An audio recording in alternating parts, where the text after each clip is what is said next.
In this episode, we're celebrating the career and music of the incredible Christine McVie. Stay with us. Get ready for the 3324 podcast, where lifelong friends Dean Legiro and Eric Kuber share their love of all things music and movies. Dean has directed short films and is a music trivia buff. And Eric, trained in audio engineering, brings his extensive knowledge of music and film to the conversation as they discuss, debate, and celebrate their favorite albums, films, and much more. Welcome, friends, to the 33 and 24 podcast. Eric, I was talking to somebody yesterday or the day before, and they, what's the name of your podcast? 3324. Is that women's measurements? Oh, no.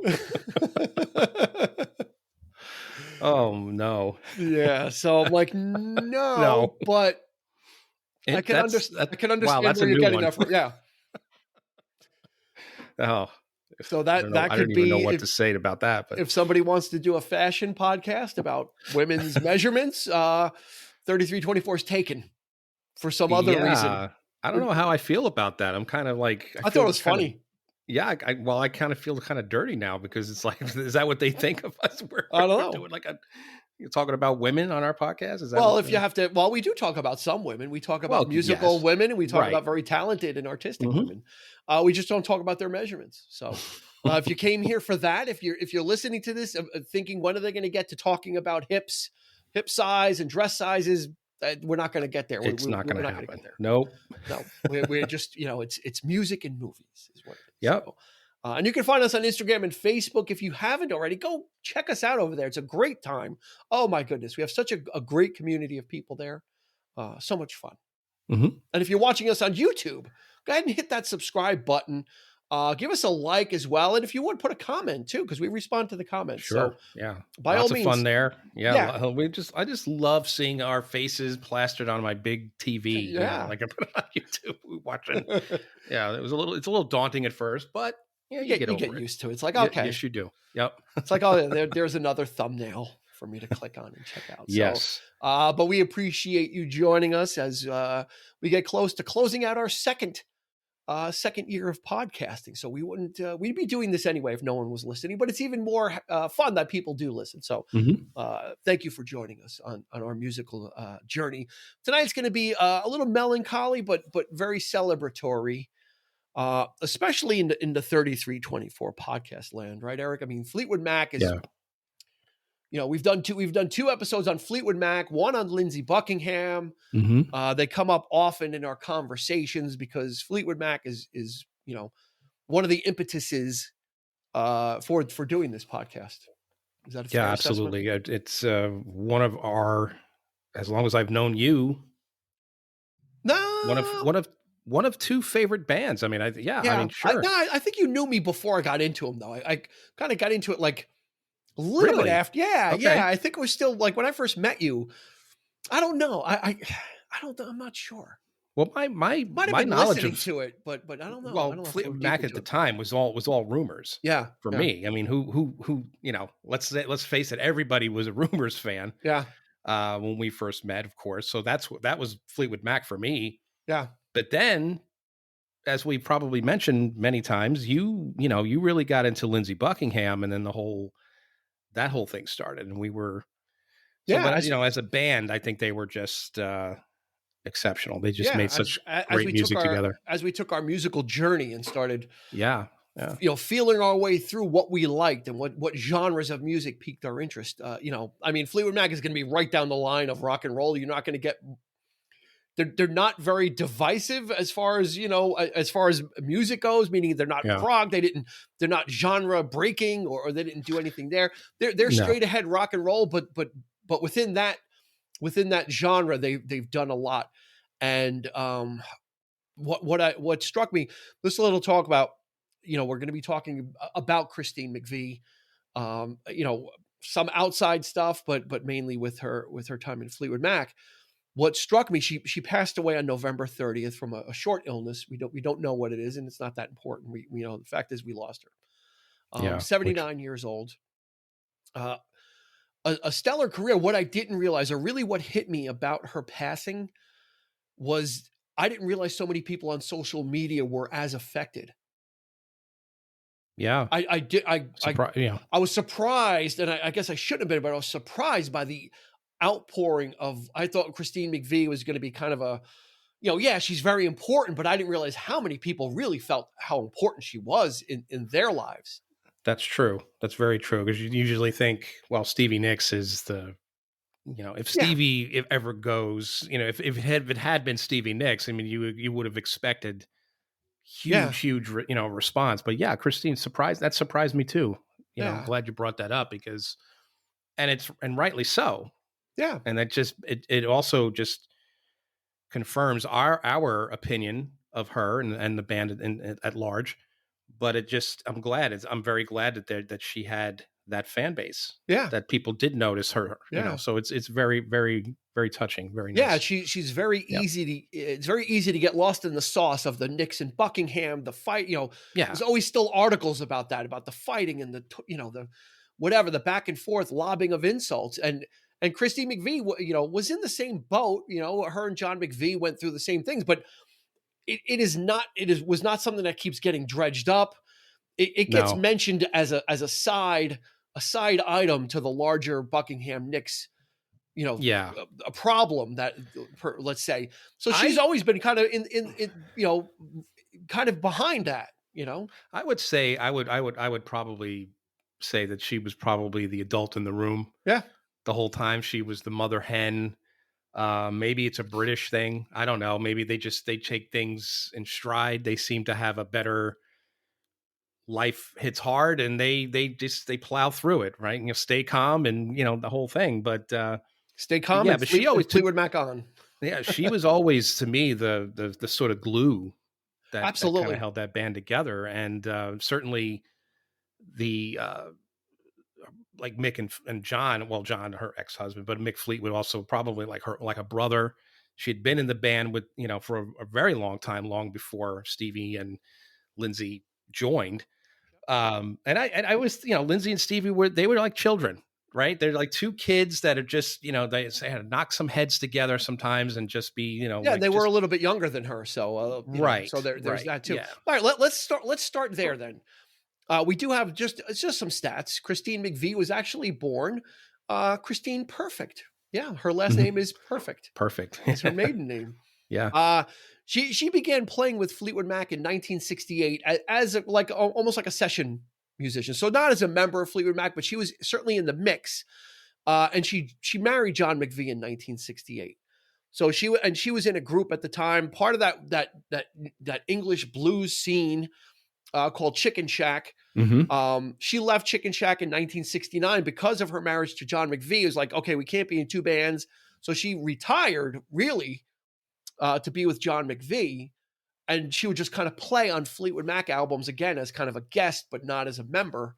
But then she would join Fleetwood Mac in 1970. We talked about this in our either Rumors, or I think it was in Rumors, was the round robin or the Tusk episode. The round robin of members from 68 to 75 was palpable. But when Christine McVie joined in 1970, she would, even though the band was still very directionless because of the other members that were coming and going, she was at least a solidified part along with John McVie and Mick Fleetwood. The three of them, at least there was that base.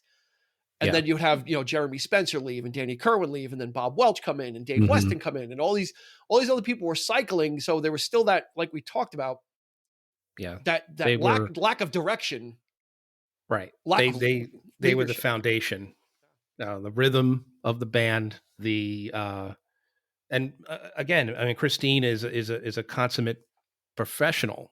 She's a professional musician, and I guess a lot of that sort of session playing, really, I think it really lends something to the band, because she's not the prima donna that Lindsay is or Stevie is for sure. I mean, when she sings her songs, she's still behind, very much behind the keyboard. She's not like right in front. Yeah, sometimes they'll put like a little keyboard, maybe out front for her to play, but typically she's in the back. But she's not flashy. She's not showy.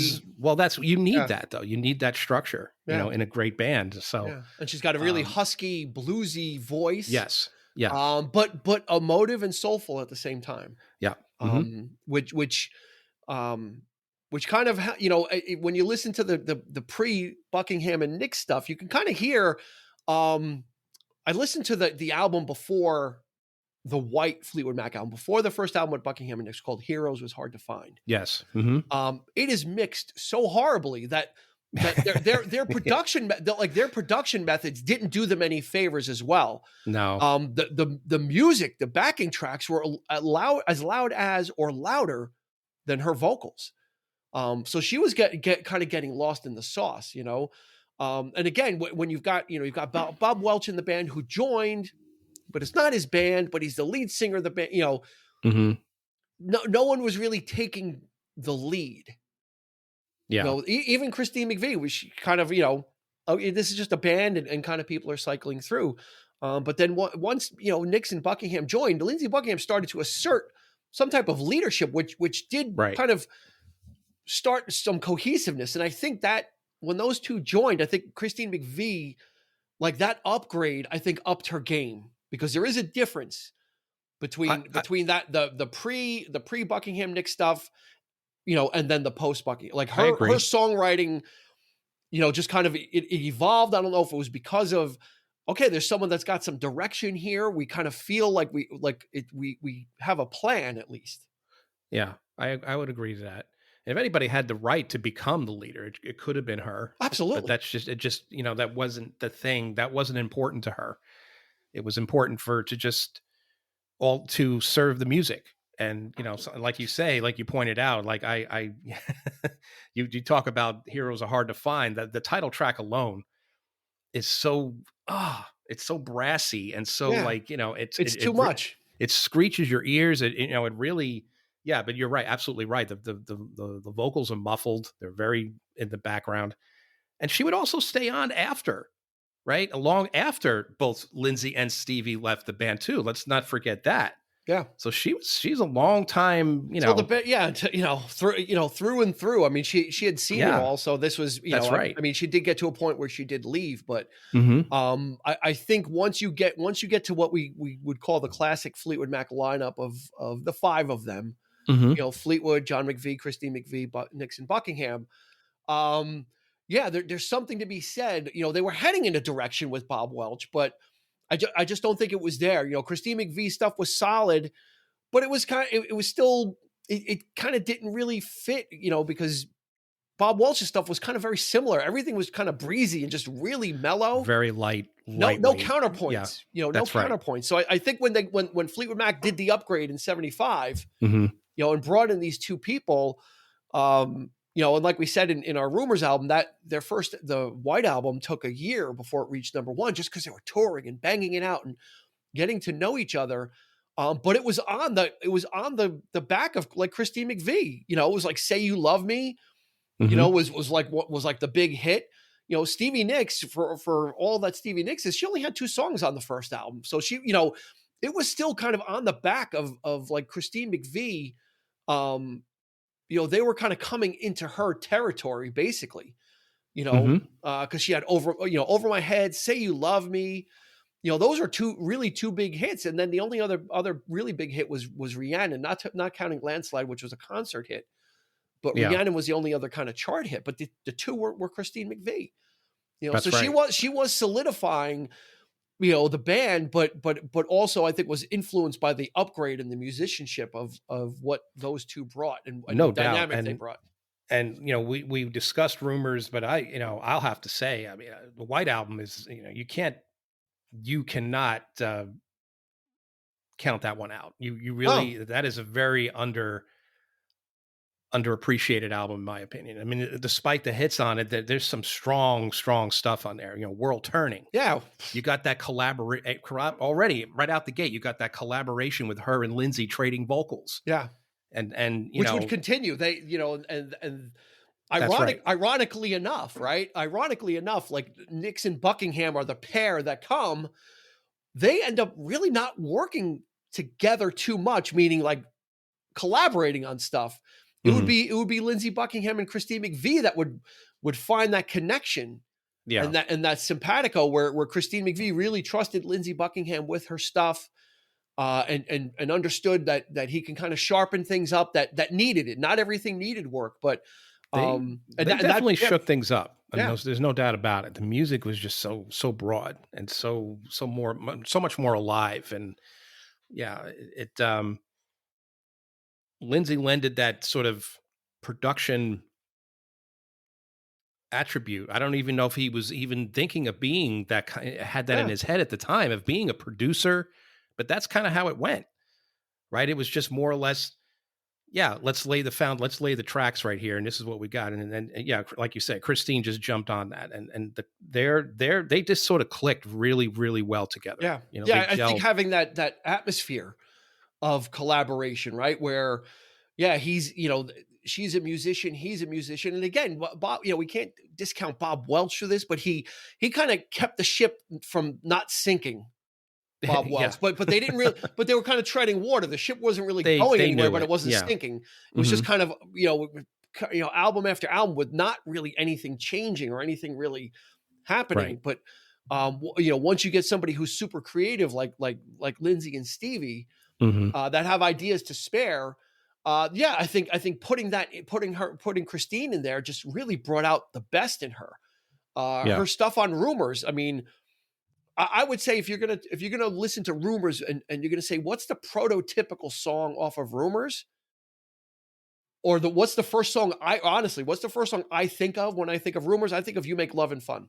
Yeah, absolutely. Like I don't think of Dreams. Right, I don't think of Dreams. I don't think of Go Your Own Way. Yep. I think of the way that song drops, the way it starts with her with that weird keyboard sound that she has, and Lindsey's licks and just her vocal on that is just so great. She really kind of came into was really really blossomed. I think having these people, having the band around her where you can kind of feel safe. It kind of felt, I think, despite of all the stuff and the drugs and everything that went on, there was just a really creative spark that was going on. And Christine really kind of brought it. I think, like I said, I think she really came into her own on the White Fleetwood Mac album, and then just got so much better. Yeah, it did. Don't Stop. Another, again, like she had a lot of the hits. Everyone, it's very easy. Like Stevie Nicks takes up she's a big personality with Dreams, but you got Don't Stop, You Make Lovin' Fun. Like those are again two of the big hits that were off of that album. And then her concert staple Songbird, which became Songbird, became her nickname, right? And and it's one of her best. And it would close every show like that. Like that became the closer. Is Songbird became that thing where it was just Christine out there. And when she did it during the dance, she sounded almost exactly. I just watched it. Her performance of Songbird from the dance, which was their reuniting in 1997. She sounded just like as good as she did in 77. Oh yeah. The whole show. Yeah. But her vocal just like, it didn't age. Like Lindsey Buckingham sounds, you got to kind of key it down, like go down a step or a key, whatever, because his voice got kind of lower and that kind of thing. Hers, it was just straight on. Like it sounded like time passed for all of her material that she did at the dance. Her voice never betrayed her. Like she always was able just to deliver and sound great each time. It wasn't like, she sound Stevie Nicks went through that. She went through that whole vibrato stage and then the very nasally stage. And then she came out of it where her voice was sounding strong again. But Christine throughout, from Tusk to Mirage to Tango and on, just was always consistent, and like we said, forever the wearing her heart on her sleeve, forever the romantic. Her songs were always always love songs. She falls in love and she falls deep, right. And you could argue that, they're, some of them may be a little bit sappy or whatever. I mean, it just has that sort of puppy dog, sort of innocence. Yeah. That innocence to them that, absolutely. But they work. They absolutely work. And now I'm watching Paramount Plus and every other commercial they're playing everywhere. Like that commercial, the car commercial where I guess it's because she died, and everybody's singing the song and it's just such a it's such a pleasurable song but it could also be a very like cringy type song too. Yeah. It could be very, it's very, it's very very sugary. corny. It's very sugary. But it just absolutely, it works, and it works in her favor because she does have that voice. Lindsay was able to actually do something with that level voice that she had, and kind of make her voice sound a little bit higher on that record too. Yeah. There are certain parts of that record where I was like, is that Christine? Wow. What's he doing there? Like sometimes, you couldn't even tell between him and her, especially on Tango, where the production with all those backing vocals and Lindsay likes to play with, all that kind of stuff. Speeds and speeds and all that. And sometimes you couldn't even tell when he does it on Christine's songs, even on their collaboration later on. Yeah. He does that. And it's just, and you can't even tell sometimes. It's like, who's who? Yeah. Which is interesting. Yeah. And for all of her love songs, let's be clear. She certainly was no angel.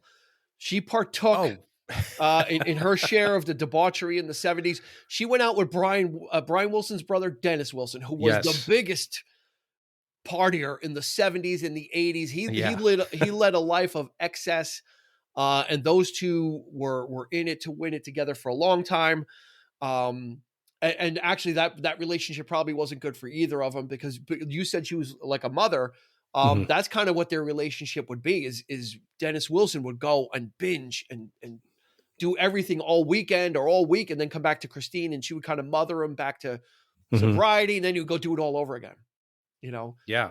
So again, let's not forget that this was the 70s, and Fleetwood Mac was one of the epitomes of that, of partaking in the drug culture. So while her songs are sweet and romantic and have great lyric content about love and everything, she certainly wasn't an angel, and she wasn't like a raging addict, but they all partied, and they were all a part of that lifestyle. But she didn't make the headlines like Lindsay and Stevie did. It was always, she was a little more reserved.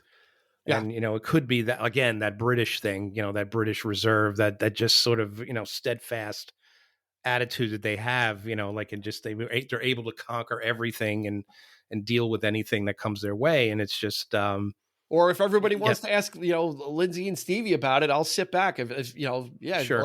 I don't need to put my business, I don't need to put my business out in the street, but they feel the need to, like, that's exactly not only put it in the street, but drive it out there and drop it off, I'll tell you what, and you'll remember this. I think we've told this before, but the very first music, or the very first song I ever heard on a compact disc, was Christine McVie. That's right. Because you had the CD of Mirage. You had gotten it. One of the first person I ever knew that had a CD player. And you got me that CD. you plugged in. I remember it was on headphones. You plugged the headphones into the CD player. Yeah. And you put on Mirage and Love in Store, which was one of her best songs ever. I just love it. It really opens up Mirage in a great way, because it's after everything what happened with Tusk and how weird it was, and everyone was like kind of dismayed by it. Mirage was the quote unquote return to the classic Fleetwood Mac form, and Love in Store is just a great song. It sounds great. It's got it's in the 80s, but it's got the pre-80s slickness of Tango in the Night. It's still kind of grounded. It's just a nice, warm, well arranged and well produced sound. And her stuff on that is just, Hold Me. God, I love when her and Lindsay, they intermingle the vocals on Hold Me. That's right. Yeah. They did it with Don't Stop. You can't almost tell, is it Lindsay on top, on top and Christine under, or is it Christine on top and Lindsay supporting? I love their vocal interplay. Is one of the great things about Fleetwood Mac. Yeah, because they were able to, pitch wise and tone wise, they were able to match each other's, wherever they were, like whatever key they were singing in. You listen to Lindsay and Stevie, it's like night and day. It's different. It was much harder to. It's great, but it's different. It's something different. Their vocal harmonies are something different than Christine and Lindsay, because they could actually sing, similar in similar melody lines together, and not and have it not sound like someone different, like you, or the way they would weave into each other. You're kind of like, that okay, goes to show how talented they both were. And, musically speaking, we're talking like just writing, composing, that kind of thing, not just throwing out lyrics and singing, whatever. Stevie does her own kind of way of doing things, but I'm not saying that she's not talented. It's just, but musically speaking, they really have those chops of knowing just where to put the harmonies, where to, to integrate, the pitch and the tone and all that. So yeah, it blends really well. And that's the thing. I mean, they've always made such really great music together, and you can listen to, you love the songs because you love the lyrics. So you identify with a lot of what they're saying, but I just love the music. Yeah. You just forget about the lyrics sometimes and just listen to what Lindsay's laying down on guitar. And then Christine has those keyboards that come in and come and go. And, all those little flourishes that they didn't have to do in a band like that, because they certainly didn't do it before them. Like we talked, like we just mentioned, they were just sort of very straightforward. But here Lindsay kind of set that bar high, and Christine followed suit. Yeah, I think everybody wrote in Fleetwood Mac. Everybody rises. They tend to rise to the occasion. The original 5. Anything after that, you could see the albums got worse and worse behind the mask, and then Time. It just like it was obvious that it's not just putting people in and slapping the Fleetwood Mac name on it. It was the chemistry, even or the clashing or the arguing, whatever it is, whatever the dynamic was. It's the musical chemistry, I think, that works so well. Yeah, but whatever arguments they have to go through to get there, and the fighting or the deal making or whatever,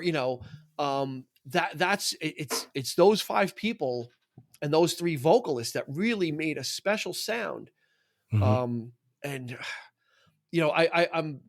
again, it really, when I saw everything on social media, it really got me thinking. I really started thinking a lot harder about Christine. I was like, wow, I didn't realize, how many people were affected by her. Like, oh my God, Songbird, and I'm devastated. And I was kind of like, I don't know why it surprised me, but it kind of did. And it made me really kind of start, I was sitting down and just thinking about Christine. I'm like, maybe, it's so easy for me because I'm such a Lindsey Buckingham homer and a Buckingham apologist that the conversation is going to be about him usually.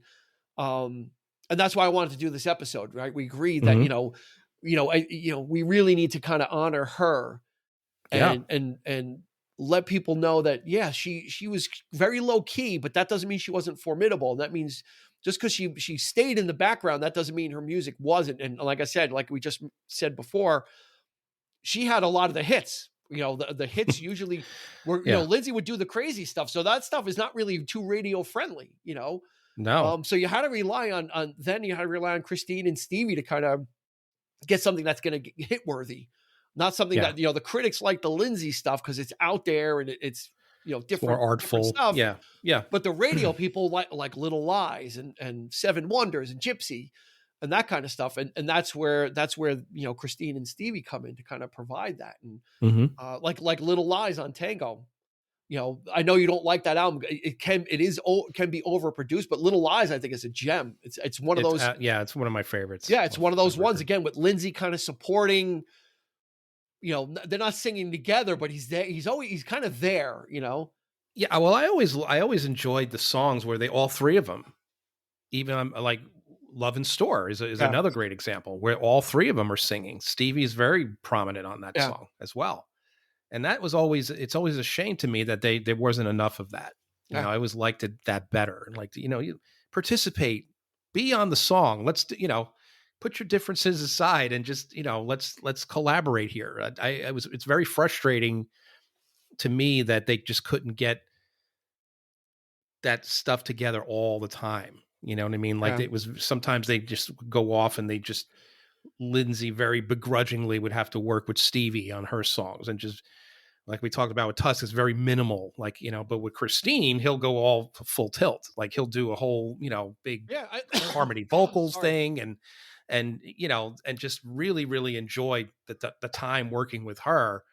And it's just a shame that they couldn't do this I the think, entire time. I think Christine wants that. I think that Christine wants that too, though. She really feels simpatico with Lindsay. Like, yeah, I can give him stuff that I feel isn't up to snuff, and he'll work on it, and he'll bring it, and he'll kind of just put that final polish on the apple. You know, Stevie Nicks doesn't really need that. She's Stevie Nicks, right?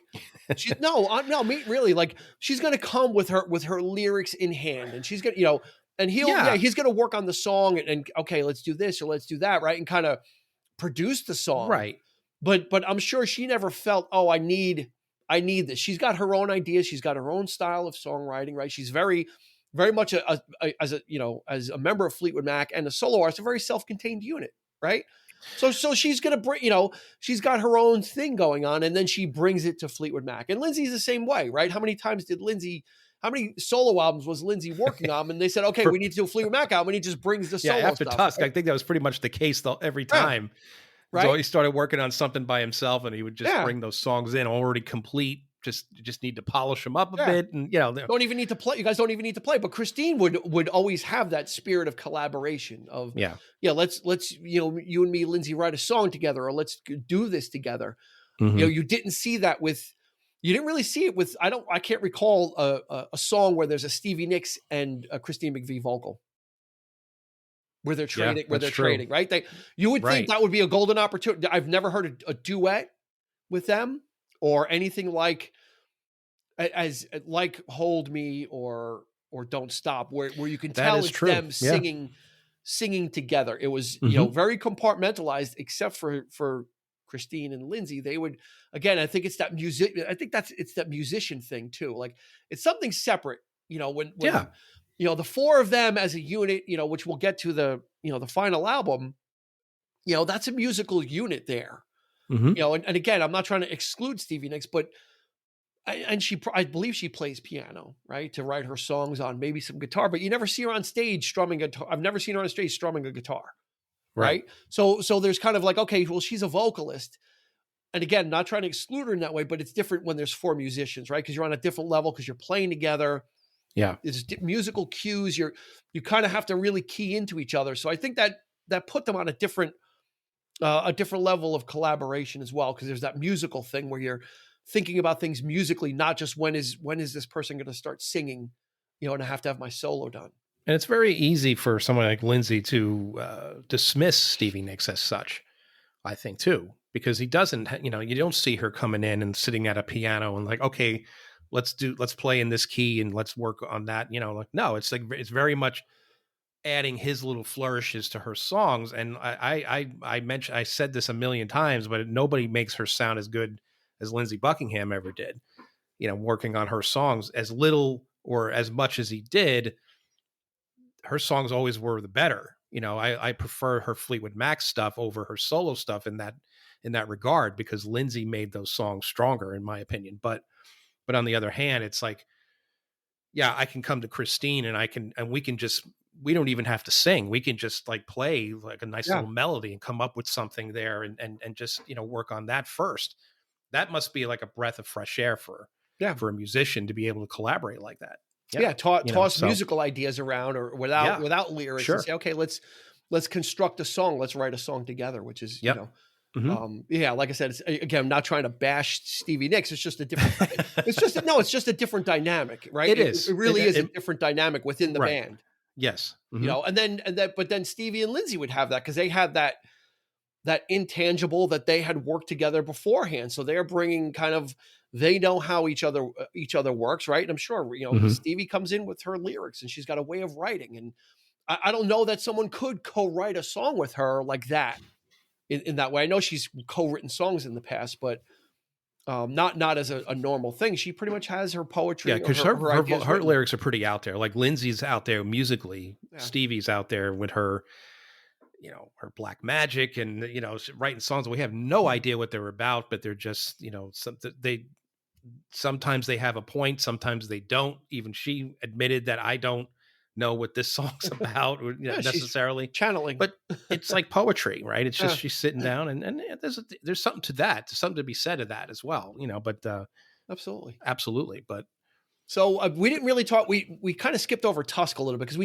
did do a whole episode on Tusk, but and we did actually talk about Christine quite a bit in that episode. But this was like their, for, again, not to rehash it, but just briefly, Tusk was kind of like their magnum opus, like the lost classic After Rumors, which was kind of shuffled off to Buffalo when it came out, but now has been kind of looked back on as an understated classic in some ways. Their artistic piece, their statement, their ultimate statement in that way. Yeah. And a double album. So everyone's got enough room to kind of spread out and try some different things. And again, Christine McVie opens that album with Over and Over, which really kind of sets, again, it's another tone setter. It really does, like, because the ledge right after it is kind of goes off the reservation, but and then Think About Me, which is, it kind of recalls to me like Don't Stop, because it's got the intertwining vocal with her and Lindsay, and it seems like we get that almost on every album. We didn't really get it on Mirage too much, but you've got Don't Stop, you've got World Turning on their first album where they're singing together, Don't Stop, and now you've got Think About Me, and then you've got Hold Me. So there really is that, you can kind of chart the collaboration between those two. And then she's got nice little nuggets on that record too. Oh yeah. Honey High. Yeah, it's one of my favorites. I love that little sort of like sitting around the campfire kind of feel, like, and they each have a little vocal part, which I love. Again, that, when they all contribute a little something is always the best. Doesn't happen all the time, but I that's why I appreciate those songs much more. And from the less is more category, Never Make Me Cry. Yeah. It's got Brown Eyes. Very, very, very, very sparse instrumentation on Never Make Me Cry. It's kind of like Songbird. Yeah, it is. It's her vocal. Like, and she can, she's the one in the group that can do that, Stevie kind of has, she kind of got away from it. She would do stuff like Landslide and some of that really kind of delicate, underproduced stuff, but as she went on, her songs kind of got bigger and bigger in scope. But Christine was always able, for Christine, it was always the voice first. Like her voice, you could build the song around her voice. If you don't want to go with a lot of instrumentation, you don't need to worry about it. Like I said, Stevie in the mid 80s, it was kind of an unknown factor. Her voice really wasn't kind of where it needed to be. But with Christine, it's kind of like, it's her voice first. Well, I think it kind of, Songbird set that standard, because I think they recorded it in a concert hall, so you have that tremendous reverb hitting, you don't even need to do anything with the song, production wise, because you're already getting that great sound from the room itself. But then that became sort of her shtick, and in a way, it recalls the singer-songwriters like Carole King and Joni Mitchell in the early days when they were doing those very sparse kinds of things. I think of Blue, like Joni Mitchell's Blue, where it's it's very more piano heavy than acoustic guitar. So it's kind of like that melancholia to it, and then later on, people like Norah Jones would come in and do that, very sort of sitting at the piano and just sort of in the room kind of feel, and just those little ballads. I love that. I love that little, those little moments. And Christine was certainly, she did it really, really well. Yeah. And she had a certain zone, and you didn't hear, and again, there's not anything wrong with it because there's a place for it. She didn't do anything crazy, there was nothing experimental. There was no crazy Christine McVie album where it was just like off the reservation type thing. It was very the sleeve stuff.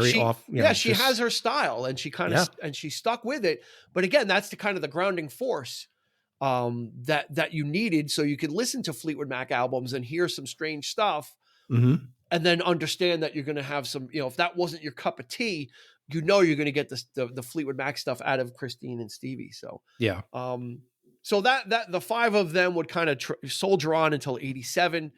The first explosion would happen there with Lindsey Buckingham leaving or being fired, whatever the story is. And then Fleetwood Mac would kind of trot on like they always do, start slotting people in. And then eventually Christine left too. her intent with the album called Time, which came out in 95. And that was with Becca Bramlett and, Dave Mason. Dave Mason. I mean, they'll just get, like who wants to join? Here we Eric, go. I'm surprised you weren't on it because they were just they're just getting everybody, whoever was available, like just go out there. And you know what? I had it. I listened to it. Yeah. It's if you didn't know that was Fleetwood Mac, there you go. It's actually a decent sounding record. I mean, the music is pretty solid. I mean, it's nice stuff. I mean, it's just very, very 70s, very sort of its time, I guess. But this came out in the 90s. This was like a return to form. And where they got Becca Bramlett from, the daughter of Bonnie and Delaney Bramlett, the early days of, that's the early 70s stuff, that blues, that Southern blues rock type of thing. And but I thought, I think they were trying to go for that. They were trying to go for that, which is something they really never really did. Yeah. Was to go that route. And it didn't quite work. They were going for something. Yeah. And Christine was still very much there in the group and still contributing her songs.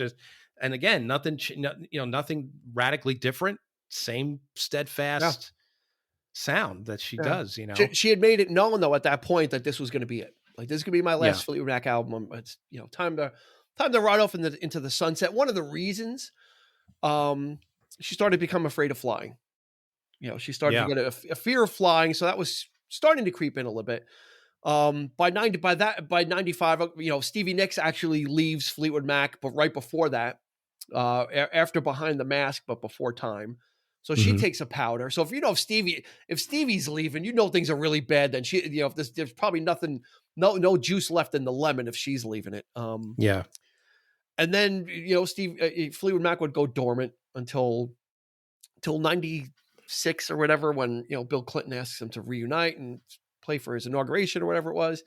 And then 97, The Dance, where they kind of all mended fences and just came roaring back. I mean, they came back in a big way, much like the Eagles and Hell Freezes Over, which was like a year or two maybe before. Fleetwood Mac did the same thing.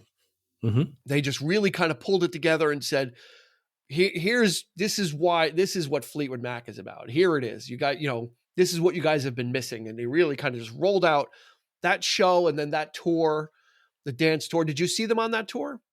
I did. You did? Amazing. Yep. It was just, I'd seen them once. My very first concert was Fleetwood Mac in 82 on the Mirage tour. And then I saw them again for the dance. And it was just, everything you wanted it to be. It was a kind of a blur for me, but it was very much, if you watch you watch the dance, that's it. The home video, But there was a few more songs added to the set list when I saw them. Lindsay I distinctly remember Lindsay doing the Worm on stage. He was just fucking He's always nuts. crazy. I mean, that's the one takeaway that I remember from that show. He loses himself. In the music. But very solid, very, and again, they all sounded great. And that was they garnered a whole new audience too with that album too. I mean, it wasn't just, it's just another album of like a greatest hits type. It's just another live album. It was a little bit of both, but they also had new material on there. Yep. They were introducing something that was on the horizon that would come later. My wife became a Fleetwood Mac fan because of that album. Not because of Rumors, but because of that record. And you would go back and listen to Rumors, and I kind of introduced her to those older records, and it was just became so a damn fan good as a result. Sure. Yeah, just a great. If you really want to hear a great comeback success story and get the greatest hits, but in a live thing, definitely pick up The Dance. It's on vinyl too. I picked it up on vinyl, I think earlier this year. It's a stellar performance, and it's also like you're getting all the great stuff too. I mean, it's just everything you want to hear is on that record. A lot of Rumors, quite a few from the White Album. There's and just again, and a very even keel too. They all have just the right amount of songs. They each do, it's not even like Lindsay's leading the charge as usual. But there's plenty to they all have equal say, so to speak. So so they would tie up that tour in 98, and then Christine McVie officially would leave Fleetwood Mac. So that would leave Fleetwood Mac with just four members, Buckingham, Nicks, McVie, and Mick Fleetwood. They would record Say You Will. Christine would actually play on a couple of those tracks, uncredited, but not as a member of Fleetwood Mac. So she was adamant about that. And I think in 04 or 06, she did release a solo. She had done a solo album in the 80s, and she's got that song Got a Hold on Me, which was, again, very much in the Fleetwood Mac. You could have slotted that in on any of their albums, and some notable people on that record. Eric Clapton plays on it. Steve Winwood plays on it. There's a lot of help. Some big, she got some heavy hitters to help her. That's right. Yep. So she would do a solo album in 04 or 06. Retrospectively, she said, "Yeah, probably, we just didn't go about it the right way." And then she started. I think she was talking to Mick Fleetwood or something, and Mick was the one that helped her get over the fear of flying. And kind of, I think it was in Hawaii. He said, come see me or something. Or he flew out. I think he flew to England and then flew back with her to Hawaii where he was living. And helped her kind of get over that. So in 2014, she rejoins Fleetwood Mac. Said, okay, I'm back again. So, everyone, it's kind of like, okay, Fleetwood Mac has been in the legacy since Say You Will. So that came out in 2002. Yeah. They've been in legacy mode. They've just been, it's just the jukebox tour, just kind of going through everything. So, it was great. It's great to get her back into the mix, but there was something, unfinished business, which Mick Fleetwood and Lindsey Buckingham felt. Lindsey Buckingham, I think around 2015, 2016 is like, we got to do one more album. One more Fleetwood Mac album to close the book on it, and we can even stop touring. Let's kind of do it. Mick Fleetwood had said in 2016, there is a ton of music that is done, but we have virtually nothing from Stevie Nicks. Yeah.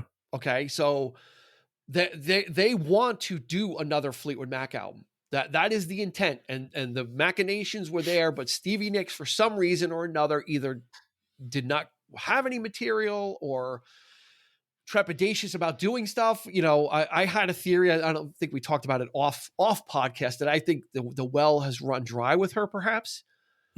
Just lacking inspiration. You go into just tour after tour of greatest hits tours, and that's how you make your money. And that creative spark kind of. She did have a wealth of. She had a lot of apparently a lot of songs in the closet, so to speak, or in the that needed some dusting off. She contributed quite a few songs to Say You Will, so it's not a true album from that sense where they built it up and did it on the spot. There were a lot of Lindsey. Most of his songs were from the great solo album that would have been Gift of Screws, that kind of made up what that album was about, but. Yeah, I mean, but apparently she had a whole bunch of songs, sort of like songs in the attic type of thing, where she wanted to kind of tour that and bring that out to the, so she was working on that. Apparently, I think at that point in time too. So, but songs that nobody ever really heard, but they weren't brand new. They were, but you're right. She wasn't creatively doing anything at the piano, producing new songs. And she even said, she goes, I don't even want to make albums anymore. They're a drag. They take too long. And, and it's kind of a shame to hear that, Yeah. Lindsey's still very much in the mode of, I still want to create. I still want to, get out there and show the world that we still have it. Yeah. And Christine was up for it. Of course, Mick Fleetwood, is up for anything. And John McVie was up for it. So the four of them went into the studio in 2016, and in a true collaborative style that, Christine and Lindsey co-wrote 3 songs together. And it was supposed to be a Fleetwood Mac album. I contend that they should have just, and what the result was it was called Lindsey Buckingham, Christine McVie. So it was a duet album. It was an album of just those two, but with Mick Fleetwood and John McVie. So this, in essence, is Say You Will minus Stevie Nicks, but with Christine McVie. That's right. I don't, it kind of bothers me. They could have put this out as a Fleetwood Mac album. It doesn't mean that Stevie Nicks is out of Fleetwood Mac if she doesn't contribute. She doesn't have to contribute. It doesn't mean she's thrown out of the group. I totally agree. Right? Or she could have just given, she could have given 1 or 2 stuff that was laying around. Lindsey would have produced it up, and they could have thrown it on there. That being said, it should have been this album the more I'm listening to it, this should have been the last Fleetwood Mac album, because it is actually an understated gem. Yeah. You know, repeated listening, you really get that sense that it's, you know, when I first heard it, it was like, yeah, it's a nice album, but it didn't really grab me right away. And it just sort of, but you know, the more you listen to it, especially those 3 collaborations, those songs they wrote together. Do you listen to Too Far Gone? Too Far Gone is, if they put that out, it's like World Turning. It's like right back to those days of, If that came out and they said, this is the new single from Fleetwood Mac, people would have lost their shit. Yeah. Because it is a hard rocking song. It's bluesy. It's got Buckingham's guitar. Mm-hmm. Her vocal is fantastic. I'm hearing that song. I'm like, Jesus, like what, why couldn't this have been called a Fleetwood Mac album? Like, why would they, again, I know I come down on her, but why buckle to her? Everybody else has to go to her whims. Why buckle to her? Why not just say, this is going to be a Fleetwood Mac album. You want to contribute? Fine. You don't, that's okay too. Yeah. You're still in Fleetwood Mac. You don't have to contribute to this, but it's a Fleetwood Mac project. Let's take that side of it. And I remember the days back in the Tango days where everybody was coming down hard on Lindsey because he didn't want to tour. Yeah. And that was the reason why he left. He always gets chucked because of that. But he did the work though. I mean, he produced that album. I mean, they helped. That album was made. It was out there. It was, they were creating new music, and they gave him shit for not wanting to tour. Oh, so you're out. Whatever. Since when does Stevie have the say? Like, that's the thing that always gets. And there's no doubt about the fact that she's the one that calling the shots him out of the band. Yeah, absolutely. There's no doubt about that. Absolutely. So that's all I'm going to say. Yeah, no, but it's this album, if it kind of came and went because it was called Lindsey Buckingham and Christine McVie. It kind of it doesn't have the I agree the name recognition that that a Fleetwood Mac album would have. Mm-hmm. Especially if it was 2002. So this would have been 15 years between albums. So there would have been a lot of like demand or a lot of at least interest. Hey, there's a new Fleetwood Mac album, 15 years. Let's people reviewers or whatever would have been checking it out.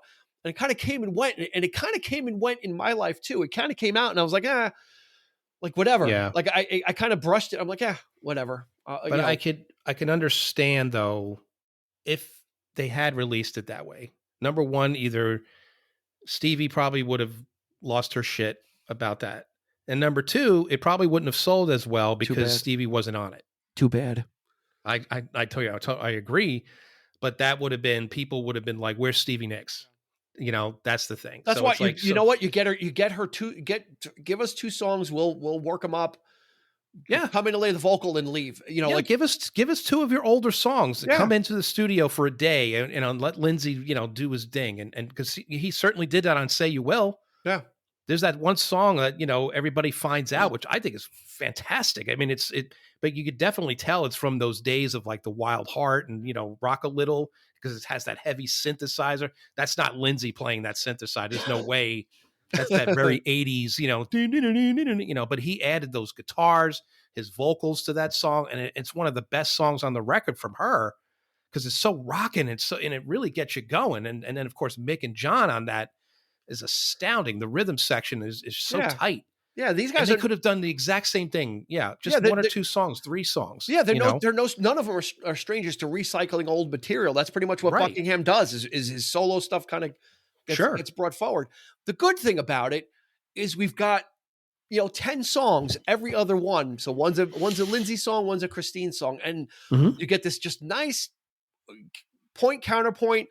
Lindsey's not too crazy, he's kind of left a lot of that craziness behind. There's just enough to make it interesting. Yeah. Just like Feel About You, like that's got Lindsey all over it, that song, like it's because it's just so strange. There, for me, the opening track with the vocal, like he comes in with that dramatic like vocal, but no, it was cool of him to kind of step back with that and just it served the album really well because it was just him and Christine. Yeah, they collaborated. They said that they did it really good. Everybody was there's a lot of material on YouTube about it, interviews. Like the energy was great. And you can hear it. Like the album just has a punchy sound to it. It's easy to listen to. She's in great voice, Christine. Again, she doesn't, what was that? 2017. So that's 5 years ago. So she was like 74. Yeah. Still sound fantastic. Again, like on, like I said, Too Far Gone. That's a ripping song. Mm-hmm. And Mick has got some drum work in there. It's just really like they proved that they were kind of still vital. Yeah. Like this is not, I thought when it came out I thought it was a throwaway album and I didn't pay much mind. And I'm sad I did, because I've only gotten into it within the past year or two, that it was like, wow, like I really missed the boat on this. Red Sun by her. It's just, Carnival, like everything on here is just really good. There's maybe one clunker. It might be Lindsay, might be like Lay Down for Free or On With the Show. It's like, like really, like that. I actually like On With the Show. I think it's a nice. It might be Lay Down for Free. That might be like, it's like. I think On With the Show is says something about, like, he actually wrote a song about the band. Yeah. There's the lyrics, they pretend, and if Stevie were part of this, would have been the perfect like show closer or somewhere in the middle of that tour. It would have been a great, and I'm sure they did. I'm sure they performed it, right? I mean, when they toured, they did 8 of the songs from the album. I don't know which 8. And then they did some of their, Lindsay did some of the solo stuff and other stuff. Yeah. But if you've got 4/5 of the band recording an album, again, if it really is a democracy, she's got to be forced into the studio. Then said, come in. Like that's it, but what we got was this great collaboration where Christine said, you know what, I had some songs that were kind of little on the rough edge, and I gave them to Lindsay and he made them better, and they just have that mutual respect for each other, and she can understand what he brings, and he loves working with her. I mean, you can hear it. You can just hear how well they kind of, how well they mesh. I just wish it just had the Fleetwood Mac. It would have been great if it had the Fleetwood Mac name on it. It would have been a great way a great coda for the career, because now you're never going to get that. It's done. Do you think that this album would have been exactly the same, or do you think they would have just taken those 3 songs they wrote together, maybe a couple of the songs, or do you think Lindsay would have used other tracks for a full-on Fleetwood Mac album? Nah, you just drop 2. All you have to do is drop 2 of the weakest tracks. Mm-hmm. Give Stevie 2 songs if she's not that interested. This way she saves face, and there you go. You leave the album pretty much. I don't see that they would change anything. And if she wanted to come in and do backing vocals, you could very easily have all those songs have, Too Far Gone. All those songs would have been enhanced. I could absolutely had listened to it and said, you know what, I would have liked to have heard Stevie in there. On a couple of those songs when they're all singing together. It's like she was missed. Like I think she missed the opportunity. I think it was a missed opportunity on her point, because she could have just come in and just, they were working quicker, and maybe Say You Will wasn't the greatest experience, but that was like 15 years earlier, and Christine wasn't in the band, and the ways of recording have changed. In 2002, now everything is very digital and very quick and very kind of off the cuff, and they knock it out, Right. So it might have been a different experience for her, and maybe not so such a drudgery for her. I guess she didn't give it a chance, and it's I personally think that she just doesn't like working with Lindsay. It's bringing back all of that old stuff again. I really think that's the reason. If it had been another situation, she most certainly would have come in and done it. If somebody asked her to do an album, but they were still at that point. They were all still touring together. They were still on like the Evening with Fleetwood Mac tour. Everything was okay in Fleetwood Mac land because they were still a touring concern. That whole issue didn't happen until like the next year or the year after that. So there was, but still, I mean, they still there. So there was every tour, every time they still have their ups and downs. Say You Will was a big, you saw that in the documentary they made about that record, and then they went on tour for that, and I'm sure there were issues that happened, especially on that tour, since it was just the 2 of them. Yeah. I could just imagine the nonsense that went on there, but perhaps maybe that was it for her. Maybe that I'm done. Just, I'm done with Lindsay calling the shots. I'm, whatever, maybe, I don't know. Maybe that's the case, but it's too bad. I don't know. It really is too bad. Yeah. In hindsight, now you can't go back. So it's a missed opportunity. We will never, that's right. Unfortunately, we will never have the full Fleetwood Mac because, the Songbird has kind of flown out of the nest, and she's gone on, and we're all a little bit less, especially if you're a music fan, and especially if you're a Fleetwood Mac fan, you're a lot less for having lost her this past November 30th. If I go back and listen to Say You Will now, that album was not, now we kind of took that album for granted because, Christine's not on it. Yeah. But we knew she was still around, but now we know that she's not. Yeah. That album's going to be a little bit harder to listen to, I think, because again, a missed opportunity. If she, her fear of flying or whatever the reasons were, she quit. Again, it could have been another great. Yeah, just retired. Yeah, at that point, she was another great album. Yeah, people think I guess what was she like? That was 22 years ago. So she was 50 something. Again, how many of these artists in their 50s or 40s say they're retiring because they think they're done? Like Elton John, how many last tours does he have? Right, right. And you're still viable at 60. You're still touring. At 65, you're still touring. At 7, like. They think I guess in their mind they have an end game of okay, I who does this when they're 50 or 60, but it's not the same. 60, someone who's 60 now is not the same as somebody who was 60 back in the 70s or the 50s or whatever. People are much more vital and they have much more longevity. So I thought she figured like, okay, well I'm pretty much done. What do I have left? So Say You Will was kind of like, okay, well she's retired, but she came back and she came back stronger and she delivered this. You guys have to, it's on Spotify. It's called Lindsey Buckingham, Christine McVie. Again, her final statement. I mean, she continued to tour with Fleetwood Mac up until this year. Their tour like wound up with Neil Finn and Mike Campbell, replacing Lindsey and Fleetwood Mac. So, but as far as a recorded statement, I think I think it is apropos that it was her and Lindsey. Yeah, because they were the two that, of the singers and of the songwriters that were the collaborative spark with each other.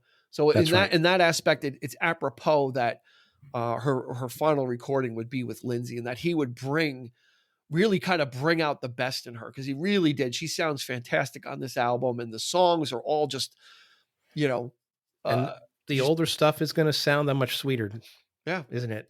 Yeah, I was listening to the White Album today. I was listening to Say You Love Me and Sugar Daddy, which I haven't listened to that. I haven't listened to any of those songs in ages. And I was like, Over My Head is like an absolute favorite of mine. Yeah. Just, Lindsey's guitar on those little finger picking things that he does at the very end. And just, Yeah. And they didn't know anything from anything on that album. They were just getting to know each other. That's right. And it was, it hit number one, right? So that should tell you right there that it was something special. And Christine was always, like I said, from 1970, essentially from, playing with them since 68. So essentially a member since the beginning of Fleetwood Mac in one form or another. And she was really the glue that through the lean times when like I said, when lead guitarists and lead singers were coming and going, like Christine was still there, just kind of providing and learning her craft and kind of getting better and figuring her way out. And then, like I said, once Buckingham and Nix joined, everybody got an increase in experience points and upgrades in songwriting ability, and just because of the collaboration and just finding that right mix of people that you feel comfortable with and to bring out the best in you. They did that for each other. That's the thing about Fleetwood Mac, is they all, Christine, I'm sure, brought out, the best stuff in Lindsey and having those collaborators and Stevie as well, having all these people to bounce things off of. Even though they're individual songwriters, in the end, they're all in the room together. She was kind of crafting. I had just read that she was a very calming effect. She's the only one apparently that could calm Lindsey Buckingham down. Christine, when things got really heated between him and Stevie, like at times it would result in some almost physical stuff. And Christine was always the one that was like pushing Stevie out of the room. Lindsey, come sit down. Again, the mother hen trying to, enough of this bullshit, let's just get on with it. And, so. Yeah.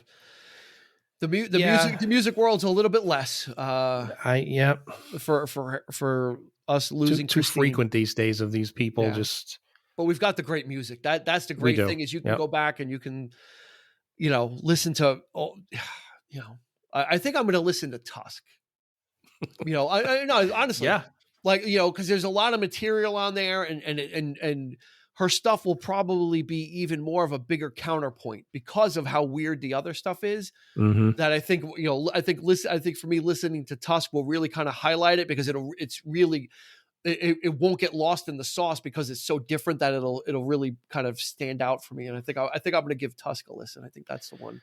Yeah. Brown Eyes. Yeah. You know what? I don't know. I might listen to everything. I might go back and just, I was cherry picking some stuff, but I think Tusk might be a nice, just a sit down and listen to, I because might actually go back and listen to the dance, to be honest. I mean, I had the video, but I don't have it anymore. So I might have to look for that. But just to hear, like, You Make Love and I love that version of it. Yeah. With the banjo and, yeah. It's kind of like an unplugged version of it. They're all standing at the front of the stage, playing, which was really nice. So, you know what? Let us know on social media. What was your favorite Christine McVie moment? What song really kind of connected you to her? What are some of your favorites? You can do that on Instagram or Facebook. Find us online at 3324 Podcast. Join the conversation. I think it'll be really fun to hear what everybody else thinks. We've kind of given you an hour's worth of what she meant to us. And like I said, Fleetwood Mac is like our one of our top bands. So this was a pretty big blow. But we have the music, which is the thing, is the music is going to live forever. You can always visit with Christine whenever you want, which is the great thing. And I'm glad that she was able to kind of come back in a good way. It wasn't like, oh, this was just shouldn't have happened. That last album, it really is something special. So definitely maybe start there and work backwards. Start with that one and check it out, because it really is really great stuff. And it was, like I said, some of his stuff was a little surprising of how vibrant it was and how ballsy they were getting on this album, of really trying to bring it. And like I said, it was kind of a little bit of a miss that it wasn't branded Fleetwood Mac, but it's still great nevertheless. So. That's it. Yeah. Nothing to say. It's just it's Christine McVie, so she's going to be missed. But like I said, we've got music that we can listen to, and she left us a whole bunch, so that's great. And she's with Dennis Wilson now, so that was one of her great loves, and he died quite young when they were. I think they just broken up, but he passed away. So she's probably hanging out with him, and they're probably having a couple of beers, because I think she was a beer drinker. Or partaker of pretty much anything, but what didn't they do in the 70s? But that's like they say, is a story for another time. So that's right. We should do an episode about like drug debauchery, like the biggest bands that were just like the worst. We could probably start with Aerosmith and then work our way backwards to like the lesser. We'd have to do a lot of research on that one, I think. You mean research of what type of drugs did they do? Compare. When you say research, do you mean the substances? We need to do that, because that could be a very interesting episode. It could be. Could be. Part 2, the cocaine years. And then Part 3, LSD. You might see some SWAT guys come busting into the room as we're doing it. DEA getting cuffed as we're still talking. We're not done yet. We got 5 more minutes in the episode. I think it's flushing it down the toilet like Karen Hill, cutting it open with scissors. What did you do, Karen? What did you do, Karen? I was dependent on that, Karen. We need money. Anyway, so that's our tribute to Christine McVie before we get too far off the case. So definitely go check her stuff. All that stuff is on Spotify. There's expanded editions of all, like the Fleetwood Mac albums all got a regular edition. Then they got special expanded editions. So you can hear demos. If you're into that stuff, you can hear a lot of the Rumors one.